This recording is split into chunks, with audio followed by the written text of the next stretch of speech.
அனைவருக்கும் வணக்கம். சமயக் தரிசனம் இஷ்டோபதேச நூல் நமது சமண ஆகமத்தை விரிவாக தரக்கூடிய ஒரு நூல். இதனை நம்ம சென்ற பதிவிலே ஆரம்பித்தோம். அதனுடைய இறைவணக்க பாடல், அதாவது கடவுள் வாழ்த்தினை நம்ம பார்த்தோம். அதிலே தொடர்ச்சியாக நாம் கடவுள் வாழ்த்து பாடலையே தொடர்ந்து பார்க்க வேண்டியிருக்கிறது. இதில்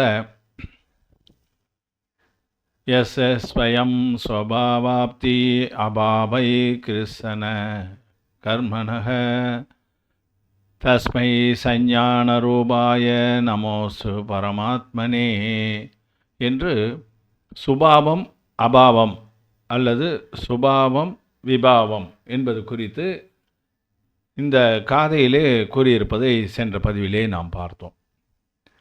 சுபாவம் நல்ல பாவம், விபாவம் திரிவு நிலையிலே இருக்கின்ற பாவம்.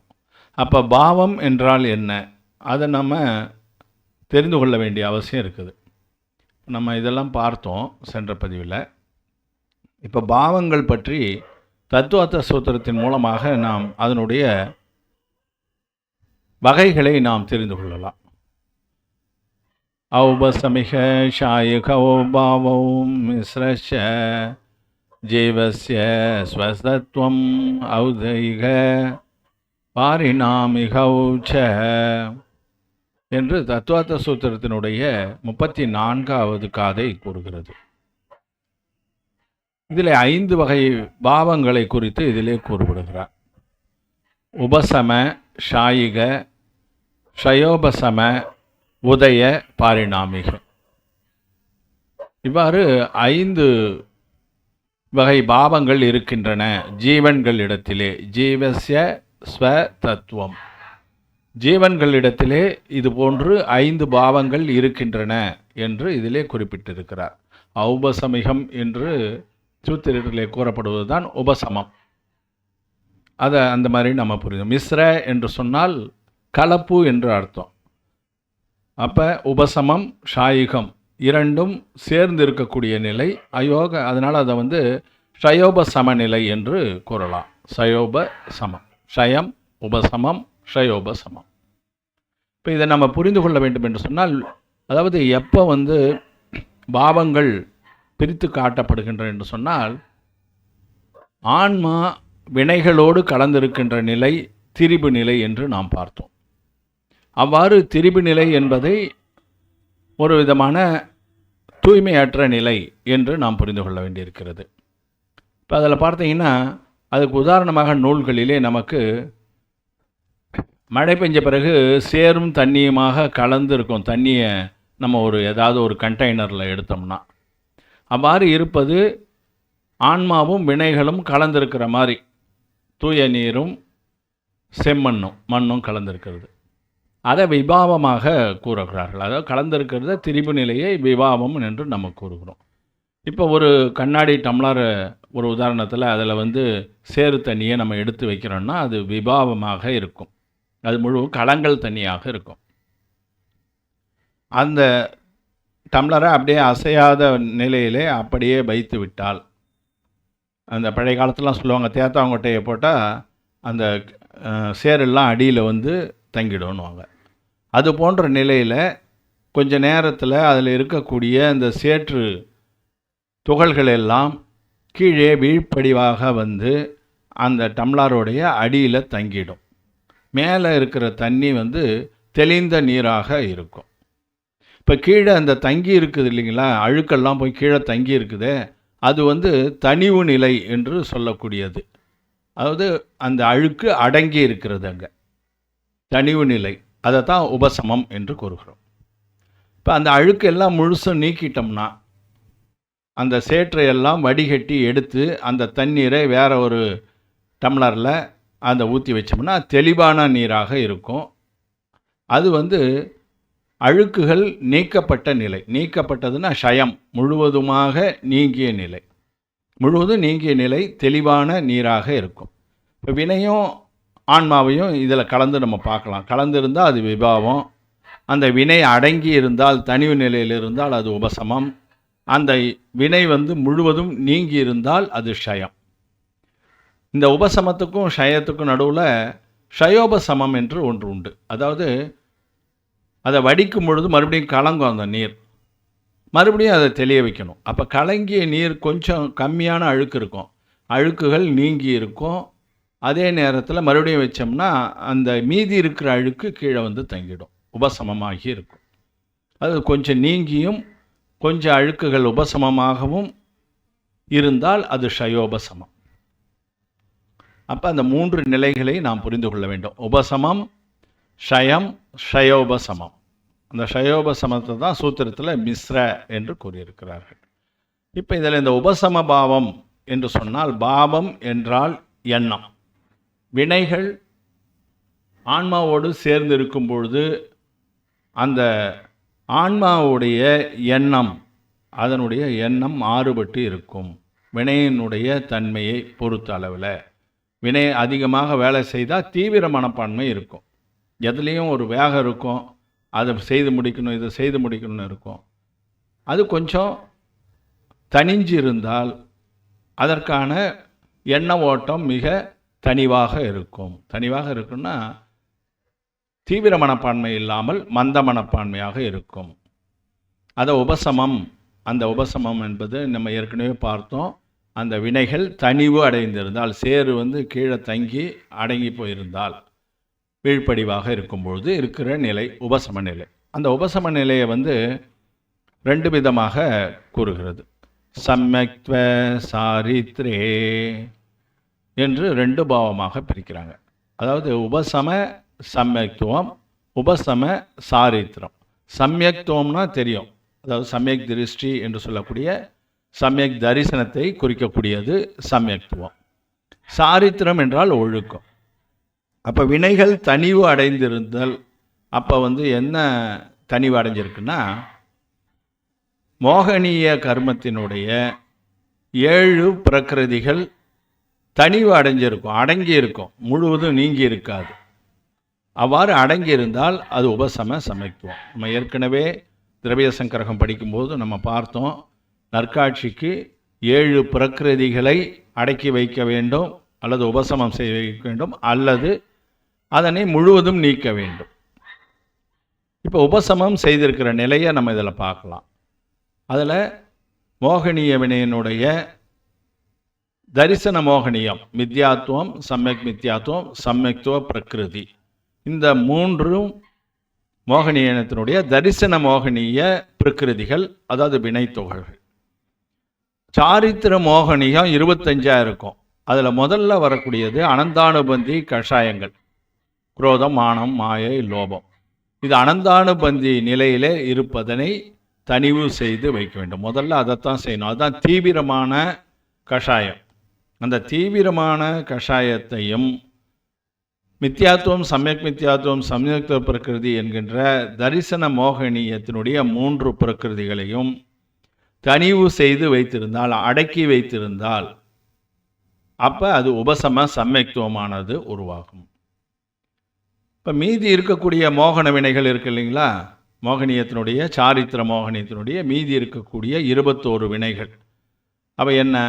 அப்பிரத்யாக்கியான கோபமானம், மாயை, லோபம், பிரத்யாக்கியான கோபம், மானம், மாயை, லோபம், சஞ்சுவலன கோபம், மானம், மாயை, லோபம், 4 இருக்கு.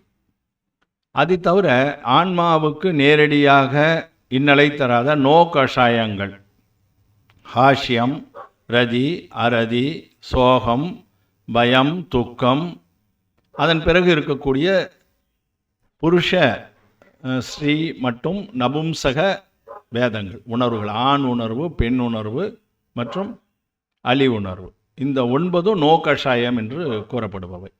இப்போ இதெல்லாம் சேர்த்தோம்னா 21 வினைத்துகள்கள் வருகின்றன. இவற்றை உபசமம் செய்து வைத்தால், அதாவது தனிவு செய்து வைத்தால், அடக்கி வைத்தால், அப்போது ஒழுக்கம் உருவாகும். அது உபசம சாரித்திரம் என்று அழைக்கப்படும். சமயத்துவம், சாரித்திரம் 2த்துக்கும் நம்ம பார்த்துக்கணும். ஒவ்வொரு நிலையில் அதனுடைய பெயர் மாறும். அடுத்த 2வதாக வருவது ஷாயிகம். ஷாயிகன்னா வினைகள் முழுவதும் அழிந்த பிறகு கிடைக்கக்கூடியது ஷாயிக பாவம். ஞான தர்சன தான லாப போக உபபோக வீர்யானீச்ச.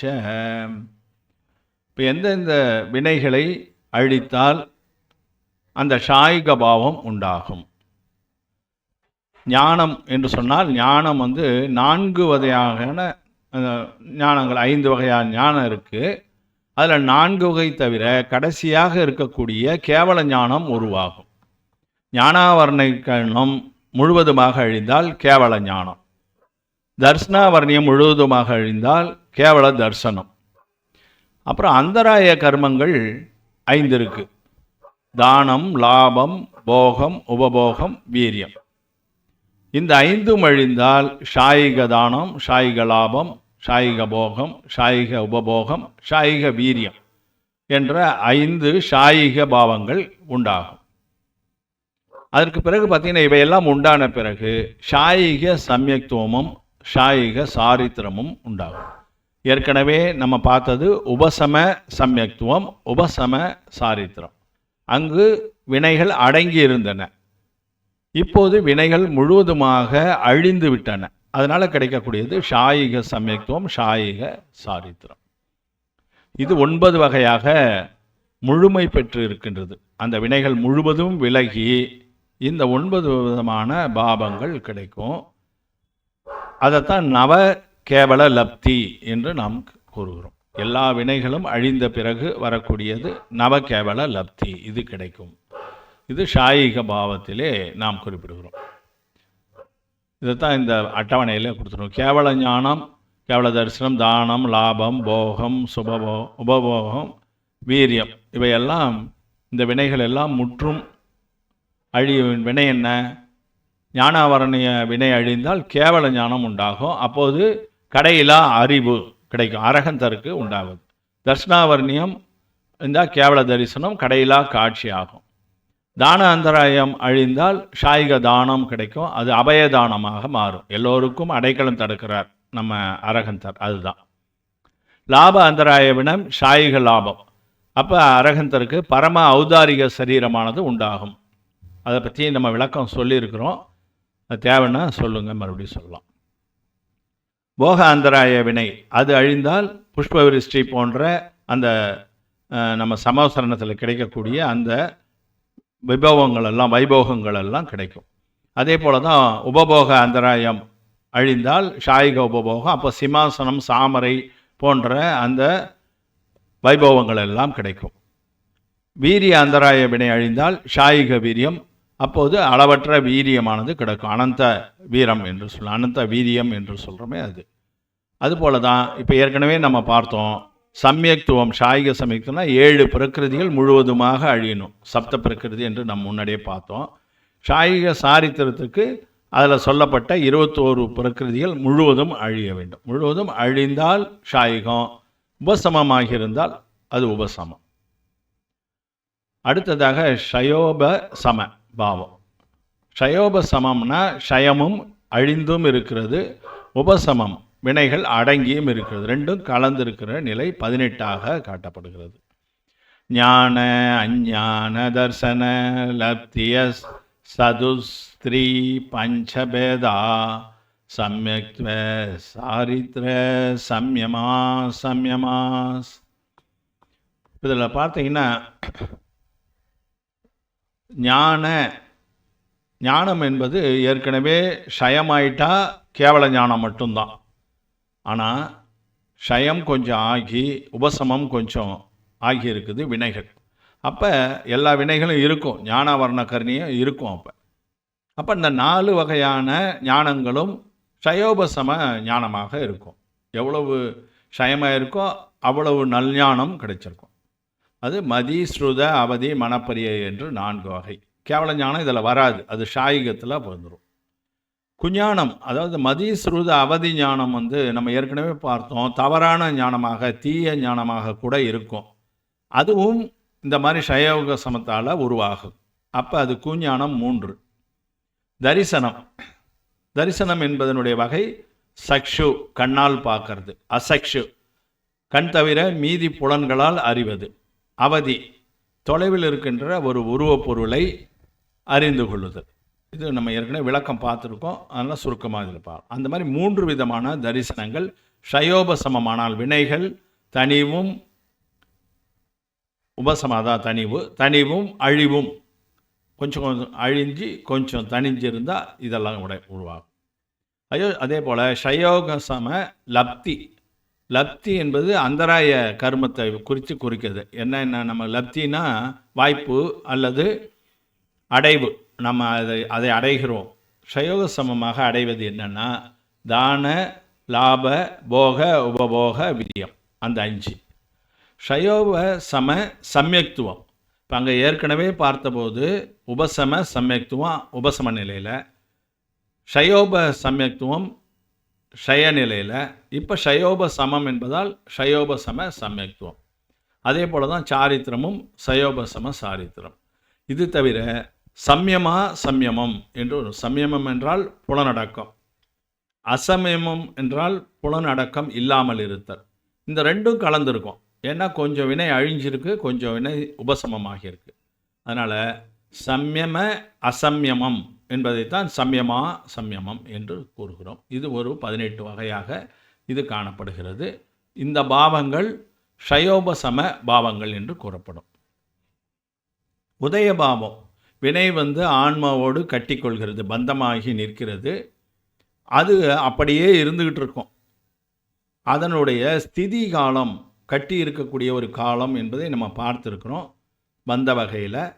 அந்த ஸ்திதி காலம் முடிந்தால் அந்த வினை உதயத்துக்கு அந்த ஆன்மாவுக்கு பலனை தந்துவிட்டு அது விலகி போய்விடும். அவ்வாறு உதயத்துக்கு வருகின்ற பாவங்களை உதய பாவம் என்று நாம் சொல்கிறோம். கதி கஷாய லிங்க மித்யா தரிசன அஞ்ஞான அசம்யத அசித்தலேசியா சதுஸ்திரீ ஏக ஷட்பேதா. இதில் கதி சது இங்கே பார்த்தீங்கன்னா வரிசையாக இருக்கும். சதுஸ்னா 4 4 3 1 1 6 என்று இதிலே கூறுகிறார்கள். கதி 4, கஷாயம் 4, லிங்கம் என்றால் உருவம், அந்த உருவம் 3, மித்யா தரிசனம் 1 ஏக, அஞ்ஞான அசம்யத அதுவும் ஏக, அதன் பிறகு லேசியா ஷட் 6. இப்போ பார்த்திங்கன்னா 4 விதமான கதிகளில் நம்ம பிறக்கணும் வேண்டியிருக்கோம். எந்த கதி நாமம் நமக்கு உதயமாகுதோ அந்த கதியில் போய் பிறப்போம். மனித கதி உதயமானால் மனித கதியிலே பிறப்போம். அந்த மாதிரி 4 கதி ஞானங்கள் உதயமாகக்கூடிய வாய்ப்பு இருக்குது. அதே போல் கஷாயம் 4 கஷாயமும் உதயமாகும். குரோதமான மாயை லோபம். வேதம் என்பது நம்ம ஏற்கனவே பார்த்தோம். புருஷ வேதம் என்றால் ஆண் உணர்வு, ஸ்ரீ வேதம் என்றால் பெண் உணர்வு, நபும்சக வேதம் என்றால் அலி உணர்வு. இந்த 3 உணர்வுகளும் தோன்றும், அது உதயமாகும். அதுக்கப்புறம் மித்யா தரிசனமானது உதயமாகும். அது திடீரென்று அறியாமை ஏற்படுதுன்னா அது மித்யா தரிசனம். அதே போல் அஞ்ஞானம், அறிவின்மையும் உதயத்திலே வரக்கூடியது. லேசியா 6 வகையான லேசியா நமக்கு பார்த்துருக்குறோம். நம்ம கிருஷ்ண, நீல, காபோத இந்த 3ம் தீய லேசியாக்கள். அப்புறம் பீத, பத்ம, சுக்ல என்று சொல்லக்கூடிய நல்ல லேசியாக்கள். இந்த 6 வகையான லேசியாக்கள் இவையும் அந்த பாவத்துக்கு ஏற்ற மாதிரி உதயமாகும். நிறம் என்பது தான் இதுக்கு பொருள். ஆனால் நிறத்தை என்றால் நம்ம கண்ணில் பார்க்குற கலரை குறிக்கிறது இல்லை, அந்த மனதினுடைய தன்மை. சுக்ல லேசியாவில் இருப்பார் நல்ல தூய மனத்தோடு இருப்பார், தூய பாவனைகளோடு இருப்பார். கிருஷ்ணலேசியாவில் இருப்பவர் மிக தீய பாவனைகளோடு இருப்பார், தீய எண்ணங்களோடு இருப்பார். அப்படியே அதை புரிந்து கொள்ள வேண்டும். இப்போ இந்த மாதிரி இருக்கவை உதய பாவங்கள் 21ஆக காட்டப்பட்டு இருக்கிறது. கடைசியாக வரக்கூடியது பாரிணாமிக பாவம் என்பது 3 வகை. அது ஜீவ, பவ்ய, அபவ்யத்வானி. ஜீவத்துவம், பவ்யத்துவம், அபவ்யத்துவம் என்று அந்த 3 வகையாக இருக்கும். இது இயல்பானது. இது கஷாயம், அதாவது வினைகளோடு சேர்ந்திருக்கிற நிலை கிடையாது. இயல்பான ஒரு ஆன்மாவினுடைய நிலை. வினைகளை எல்லாம் கழிச்சிட்டு பார்த்தோம்னா ஜீவன் என்பது ஆன்மா, ஆன்மா இருக்கிற எல்லாமே ஜீவத்துவம் உடையவை. ஒரு புலன்ல இருந்து 5 புலன் வரைக்கும் எல்லாமே ஜீவத்துவம் உடையவை. எல்லா ஜீவன்களுக்கும் ஜீவத்துவம் இருக்கும். பவ்யத்துவம் என்பது மோட்சம் அடையக்கூடிய வாய்ப்பு இருக்கிற ஜீவன்கள் பவ்ய ஜீவன்கள், அதுக்கு பவ்யத்துவம் இருக்கும். மோட்சம் அடைய வாய்ப்பு இல்லாத ஜீவன்கள் அபவ்யத்துவமாக இருக்கும். அப்படிப்பட்ட ஜீவன்களும் இருக்குதானா? இருக்குதுன்னு தான் நம்ம ஆகமம் சொல்லியிருக்குது. அதுக்கு காரணம் என்னன்றதுலாம் கேவலிகளுக்கு தான் தெரியும், ஏன் அந்த ஜீவன் அபவ்யமாக இருக்குதுன்னு. இப்போ ஒரு பயிர் வேக வைக்கிறோம்னா அதில் பார்த்தீங்கன்னா கடலப்பயிருன்னுவாங்க, அது வேகவே வேகாது. அவ்வளவு பயிர் வெந்திருந்தாலும் அது வேகாமல் இருக்கும். இது நூலில் சொன்ன ஒரு உதாரணம் தான். அதுபோல் சில ஜீவன்கள் அபவ்ய ஜீவன்களாக இருக்கும், அதுக்கு மோட்சத்துக்கான பிராப்தியே இருக்காது. அந்த மாதிரி இருக்கக்கூடிய அபவ்ய ஜீவன்கள். இப்போ இவை எல்லாத்துக்குமே அஸ்தித்துவம், அவை உண்டு என்கின்ற அந்த அஸ்தித்துவம் உண்டு. திரவியத்துவம், அது ஜீவன்கள் தான், மூணுமே ஜீவன் தான், அதனால் அது வஸ்துத்துவம் அல்லது திரவியத்துவம். பிரமேயம் என்றால் இவற்றை ஞானத்தால் அறிந்து கொள்ளுதல் பிரமேயம். ஜீவத்துவம் இருக்கிறதா ஒரு பொருள் இல்லைன்னா ஜீவன் எல்லாமே, அஜீவன் தவிர மீதி எல்லாமே ஜீவத்துவம் உள்ளது தான். தன்மம், அதன்மம், ஆகாயம், காலம், இதிலெல்லாம் ஜீவத்துவம் கிடையாது. உயிர் ஆன்மாக்கள் ஒரு புலன்லேருந்து 5 புலன் வரைக்கும் இருக்கிறது ஜீவத்துவம். அதை அறிந்து கொள்வது பிரமேயம். அதே போல் பவ்ய ஜீவனா அபவ்ய ஜீவனா இவற்றையும் ஞானத்தால் அறிந்து கொள்ள முடியும். இதுதான் பாரிணாமிக பயம், அதாவது இயல்பு. இது அந்த ஜீவனுடைய இயல்பாக காட்டப்படுகிறது. அப்போ பார்த்தீங்கன்னா 5 விதமான பாவனைகள் இருக்கின்றன.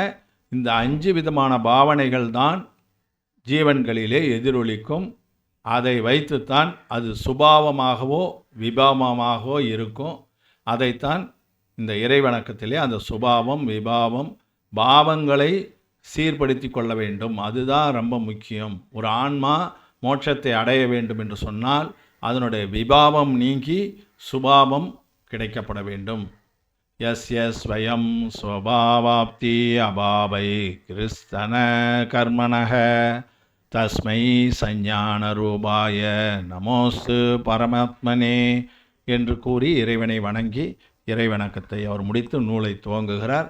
அதில் என்ன கூறுகிறார் என்பதனை நாம் அடுத்த வருகின்ற பதிவுகளிலே நாம் பார்க்கலாம் என கூறி, இந்த நல்லறம் என்கின்ற இந்த சேனலில் நம்ம இதை பதிவிடுகிறோம். அந்த முதல் பதிவுக்கு ஆதரவு கொடுத்த அனைவருக்கும் நன்றி. தொடர்ந்து நீங்கள் ஆதரவு கொடுக்கணும். ஆதரவு கொடுத்தீங்கன்னா அதுக்கேற்ற மாதிரியான நம்முடைய டிஸ்கஷன்ஸ், அதன் மூலமாக நாம் அனைவருமே ஒன்று சேர்ந்து ஆகமத்தை தெளிவாக தெரிந்து கொள்ள உதவும். அதனால் இந்த ஆதரவுக்கு நன்றி தெரிவித்துக் கொள்கிறேன். தொடர்ந்து நல்லறம் சேனலை சப்ஸ்கிரைப் செய்து நீங்கள் பார்க்க வேண்டும்.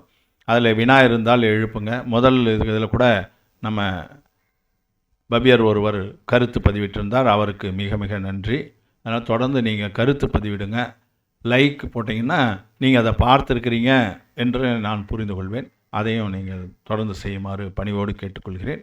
அனைவருக்கும் நன்றி. ஜெய் ஜினேந்திரா.